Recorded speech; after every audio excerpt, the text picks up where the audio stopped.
YouTube ವೀಕ್ಷಕರೆಲ್ಲರಿಗೂ ಜೈ ಶ್ರೀನಿವಾಸನ್ ಗುರುಜಿ ಹೃದಯ ಪೂರ್ವಕವಾದ ನಮಸ್ಕಾರಗಳು. ವೀಕ್ಷಕರೇ, ತಮ್ಮೆಲ್ಲರಿಗೂ ಕಾಲನಿರ್ಣಯ ಕಾರ್ಯಕ್ರಮಕ್ಕೆ ಸ್ವಾಗತ ಸುಸ್ವಾಗತ. ಗುರು ಬ್ರಹ್ಮ ಗುರು ವಿಷ್ಣು ಗುರುರ್ ದೇವೋ ಮಹೇಶ್ವರ ಗುರು ಸಾಕ್ಷಾತ್ ಪರಬ್ರಹ್ಮ ತಸ್ಮೈ ಶ್ರೀ ಗುರವೇ ನಮಃ. ಜೈ ಸಿದ್ಧಿ ವಿನಾಯಕ, ಜೈ ಶರಬೇಶ್ವರ, ಜೈ ಮಹಾಕಾಳಿ, ಜೈ ಮಹಾವತಾರ್ ಬಾಬಾ, ಜೈ ಕಾದ್ರಿ ಲಕ್ಷ್ಮೀ ನೃಸಿಂಹ, ಜೈ ಶ್ರೀರಾಮ್, ಜೈ ಶ್ರೀರಾಮ್, ಜೈ ಶ್ರೀರಾಮ್. ಆರಾಮಾಗಿದ್ದೀರಾ ಸ್ನೇಹಿತರೆ? ಹುಷಾರಾಗಿದ್ದೀರಾ? ಇವತ್ತು ನಾವು ಮಾತಾಡಿಕೊಟ್ಟಿರ್ತಕ್ಕಂಥ ವಿಷಯ ಏನಂದ್ರೆ, ದ್ವಾದಶ ರಾಶಿಗಳ ರಾಶಿಫಲ, ಶನಿ ಬದಲಾವಣೆ ಹೇಗಿರುತ್ತೆ. ಕುಂಭರಾಶಿಯಿಂದ ಮೀನರಾಶಿಗೆ ಶನಿ ಬದಲಾವಣೆ ಆಗಿದೆ. ಅದು 12 ರಾಶಿಗಳಿಗೆ ಯಾವ ರೀತಿಯಾದಂಥ ಫಲಿತಾಂಶ ಕೊಡುತ್ತೆ ಅನ್ನೋದ್ರ ಬಗ್ಗೆ ಮಾತಾಡಿಕೊಟ್ಟಿದ್ದೀವಿ. ಈ ಕೂಡಲೇ ತಾವೆಲ್ಲ ಜೈ ಶ್ರೀನಿವಾಸನ್ ಟಿವಿ ಯೂಟ್ಯೂಬ್ ಚಾನೆಲ್ನ ಸಬ್ಸ್ಕ್ರೈಬ್ ಮಾಡಿ, ನಮ್ಮ ಎಲ್ಲಾ ವಿಡಿಯೋಗಳನ್ನ ಲೈಕ್ ಮಾಡಿ, ಎಲ್ಲಾ ವಿಡಿಯೋಗಳಿಗೂ ತಮ್ಮದೇ ಆದಂಥ ಕಮೆಂಟ್ ಮಾಡಿ ಅಂತ ಹೇಳ್ತಾ ವಿಡಿಯೋ ಒಳಗೆ ಹೋಗೋಣವಾ, ಬನ್ನಿ. ಸೊ ಮೊದಲಿಗೆ ಮೇಷರಾಶಿ. ಮೇಷರಾಶಿಯಲ್ಲಿ ಹುಟ್ಟಿರ್ತಕ್ಕಂಥವ್ರಿಗೆ ಈ ಶನಿ ಬದಲಾವಣೆ ಕುಂಭರಾಶಿಯಿಂದ ಮೀನರಾಶಿಗೆ ಪ್ರವೇಶ ಮಾಡಿರ್ತಕ್ಕಂಥದ್ದು ಹೇಗಿರುತ್ತೆ. ತುಂಬಾ ಮುಖ್ಯವಾಗಿ ಮೇಷರಾಶಿಯಲ್ಲಿ ಹುಟ್ಟಿರ್ತಕ್ಕಂಥವ್ರು ಬೇಸಿಕ್ ಆಗಿ ನಾವು ನೋಡಿದ್ವಿ ಅಂದ್ರೆ, ಆ ರಾಶಿಯ ಅಧಿಪತಿ ಬಂದು ಮಂಗಳ ಗ್ರಹ. ಮಂಗಳ ಗ್ರಹ ಅಂದ್ರೆ ಧೈರ್ಯಕ್ಕೆ ಕಾರಕತ್ವ ವಹಿಸ್ತಕ್ಕಂಥದ್ದು.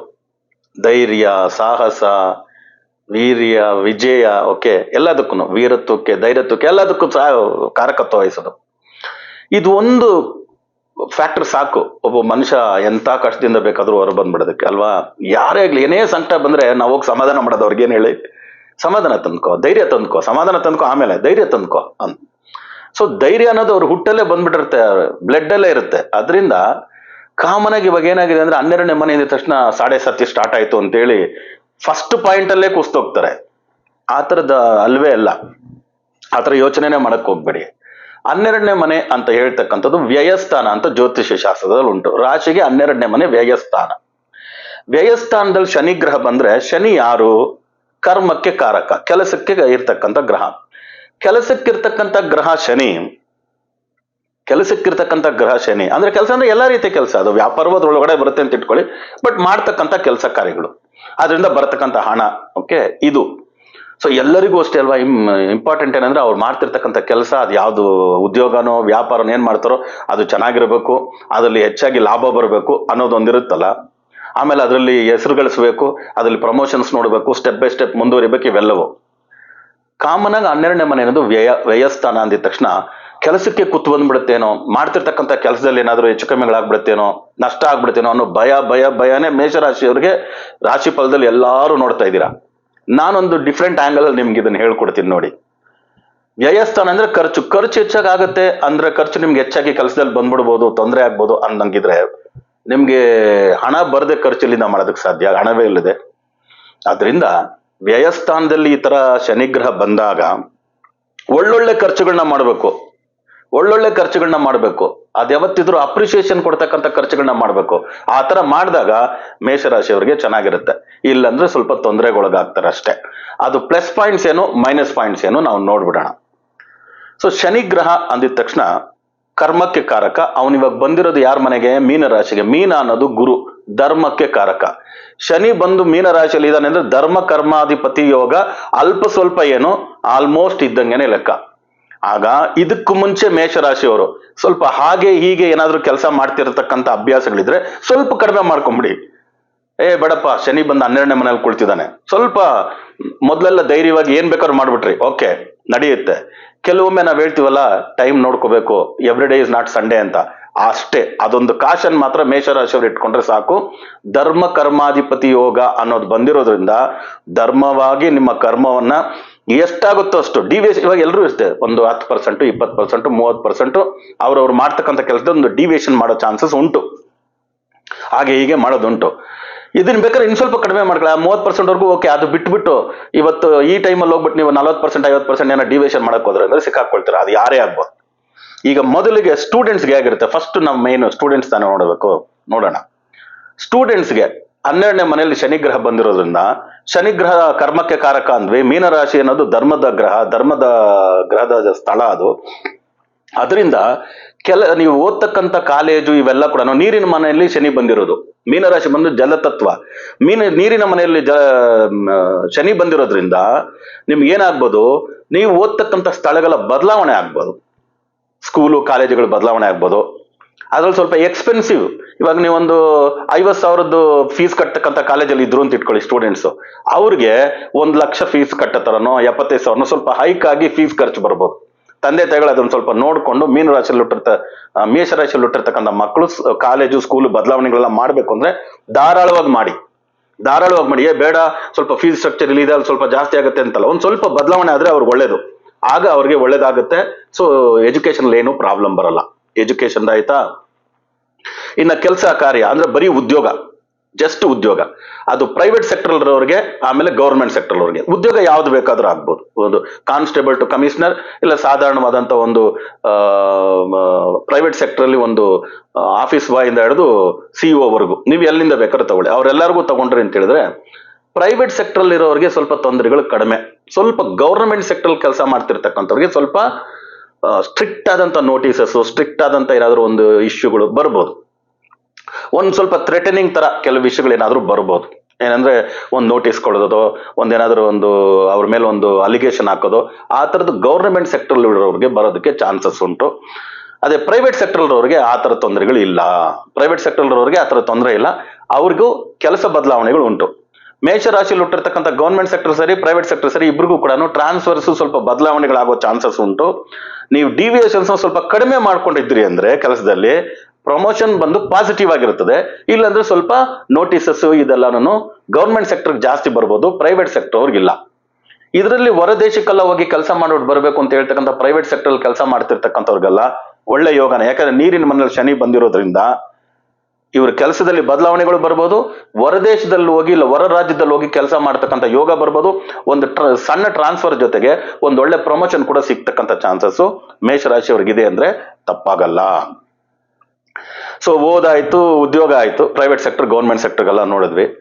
ಇನ್ನ ಮ್ಯಾರೇಜು ಈ ತರ ವಿಷಯಗಳೆಲ್ಲ ನೋಡಿದ್ರೆ 12ನೇ ಮನೇಲಿ ಶನಿ ಬಂದಿದ್ದಾನೆ ಅಂದ್ರೆ ಮ್ಯಾರೇಜ್ಗೆ ಯಾರ್ಯಾರು ಎದುರು ನೋಡ್ತಿದ್ರು ಮದುವೆಗೆ ಹೋಗ್ಬೋದು. ಯಾಕಂದ್ರೆ ಖರ್ಚು ಅಂತ ಬಂತಲ್ಲ, ಒಳ್ಳೆ ಖರ್ಚಲ್ವಾ ಅದು. ಮದುವೆ ಮಾಡ್ಕೊಳ್ಳೋದು ಖರ್ಚೆ, ಆದ್ರೆ ಒಳ್ಳೆ ಖರ್ಚು, ಧಾರಾಳವಾಗಿ ಹೋಗ್ಬೋದು. ಮನೆ ಕಟ್ತಕ್ಕಂಥವ್ರು ಖಂಡಿತವಾಗ್ಲೂ ಕೈ ಹಾಕ್ತಕ್ಕಂಥ ತಪ್ಪಿಲ್ಲ. ಯಾಕಂದ್ರೆ ನೀವೇನಾದ್ರು ಕೂಡಿಟ್ರಿ ಅಂದ್ರೆ ಒಂದು ದೊಡ್ಡ ಏಟೆ. ಅದ್ರ ಬದಲಾಗಿ ಒಂದೇನಾದ್ರು ಒಳ್ಳೆ ಖರ್ಚು ಮಾಡ್ಕೊಳ್ಳಿ. ಕಾರೋ ಅದೋ ಇದೋ ತಗೊಳ್ಳೋದ್ರ ಬದಲು ಬಂಗಾರ ಈ ತರದೆಲ್ಲ ತಗೊಳ್ತಕ್ಕಂಥದ್ದಕ್ಕೆ ಮೇಷರಾಶಿಯವ್ರಿಗೆ ಚಾನ್ಸಸ್ ಉಂಟು. ಅದು ಕೂಡ ಮಾಡ್ಬೋದು. ಅಣ್ಣ ತಮ್ಮಂದ್ರ ಜಗಳಗಳು ಅವು ಇವು ಏನಾದ್ರು ಇತ್ತು ಅಂದ್ರೆ ಕುತ್ತು ಇತ್ಯರ್ಥ ಮಾಡ್ಕೊಂಡ್ಬಿಡ್ಬೋದು. ಪ್ರಾಪರ್ಟಿ ಲಿಟಿಗೇಷನ್ಸು.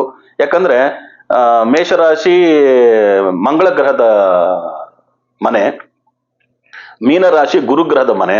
ಗುರುಗೂ ಮಂಗಳನಿಗೂ ಒಳ್ಳೆ ಸಂಬಂಧ ಇದೆ, ಗುರು ಮಂಗಳ ಯೋಗ.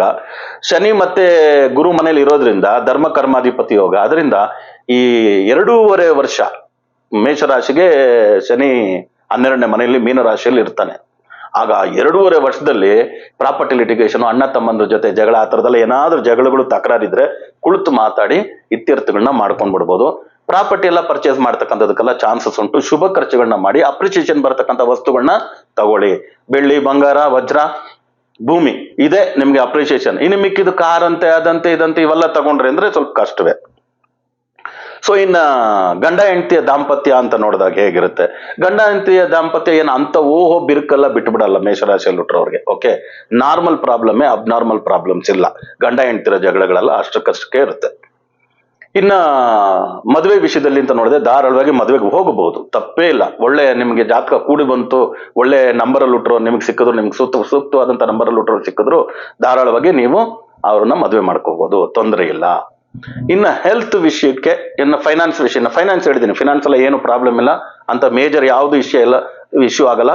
ನಾರ್ಮಲ್ ಫಿನಾನ್ಷಿಯಲ್ ಪ್ರಾಬ್ಲಮ್ ಬರುತ್ತೆ ಹೊರತು ಅಬ್ನಾರ್ಮಲ್ ಫಿನಾನ್ಷಿಯಲ್ ಇಶ್ಯೂಸ್ ಖಂಡಿತವಾಗ್ಲೂ ಇಲ್ಲ ಮೇಷರಾಶಿಯವರಿಗೆ.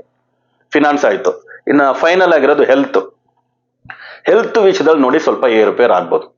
ಮೇಷರಾಶಿಯಲ್ಲಿ ಹುಟ್ಟಿರ್ತಕ್ಕಂಥವ್ರಿಗೆ ಬ್ಲಡ್ ರಿಲೇಟೆಡ್ ಸಂಬಂಧವಾದ ನಿಮ್ಗೆ ಏನಾದ್ರು ಪ್ರಾಬ್ಲಮ್ ಇದೆ ಅಂದ್ರೆ, ಅದು ಬ್ಲಡ್ ಪ್ರೆಷರ್ ಆಗ್ಬೋದು, ಇಲ್ಲ ಬ್ಲಡ್ ತಿಕ್ಕು ತಿನ್ನೋಂತ ಏನೇನೋ ಇದೆ, ಕೆಲವು ಮೆಡಿಕಲ್ ಗ್ರೌಂಡ್ಸ್ ಅಲ್ಲಿ ಮಾತಾಡ್ತಾರೆ. ರಕ್ತ ಸಂಬಂಧವಾದಂತ ವಿಷಯಗಳು ಏನಾದ್ರೂ ಇತ್ತು, ಕಾಯಿಲೆಗಳು ಅಂದ್ರೆ ಅದು ಉಲ್ಬಣಿಸ್ಬೋದು. ಅದರಿಂದ ಸ್ವಲ್ಪ ಹುಷಾರಾಗಿ ನೋಡ್ಕೊಳ್ಳಿ. ಅದೇ ರೀತಿ ಲಂಗ್ಸ್ ಬ್ರೀದಿಂಗ್ ರಿಲೇಟೆಡ್ ಏನಾದ್ರು ಪ್ರಾಬ್ಲಮ್ಸ್ ಇತ್ತು ಅಂದ್ರೆ ಅದು ಸ್ವಲ್ಪ ಆಸ್ಥಮೆಟಿಕ್ ಅಂತೆಲ್ಲ ಹೇಳ್ತೀವಲ್ಲ, ಅಲರ್ಜಿ, ಬ್ರಾಂಕೈಟಿಸ್ ಇದೆಲ್ಲ ಹೇಳ್ತಾರೆ. ಲಂಗ್ಸ್ ರಿಲೇಟೆಡ್ ಇದೊಂದು ಸ್ವಲ್ಪ ನೋಡ್ಕೊಳ್ಳಿ. ವಯಸ್ಸ ಸ್ವಲ್ಪ ಮಿಡ್ಲ್ ಏಜು ಈ ತರ ಇರೋರಿಗೆ ಈ ಮೂಳೆ ಸಂಬಂಧವಾಗಿ ಸವೆತಗಳು ಅದೆಲ್ಲ ಏನಾದ್ರು ಇತ್ತು ಅಂದ್ರೆ ಮಂಡಿ ನೋವಂತೆ ಕಾಲಂತೆ ಆಂಕಲ್ ಅಂತೆ ಈ ತರ ಎಲ್ಲ ಹೇಳ್ತಾರಲ್ಲ, ಜಾಯಿಂಟ್ಸ್, ಬೋನು ಜಾಯಿಂಟ್ಸ್, ಇದಕ್ಕೆ ಸಂಬಂಧವಾದಂತ ಏನಾದ್ರು ತೊಂದರೆಗಳಿದ್ರೆ ಅದು ಕೂಡ ಸ್ವಲ್ಪ ತೊಂದರೆಗಳಾಗೋದಕ್ಕೆ ಚಾನ್ಸಸ್ ಉಂಟು. ಹೆಡ್ ರೀಜನ್ ಕಡೆ ಏನಾದ್ರು ಸ್ವಲ್ಪ ಮೆಡಿಕಲ್ ಸಿಂಪ್ಟಮ್ಸ್ ನಿಮ್ಗೆ ಇತ್ತು ಅಂದ್ರೆ ಸ್ವಲ್ಪ ಚೆಕಪ್ ಮಾಡ್ಕೊಳ್ಳಿ.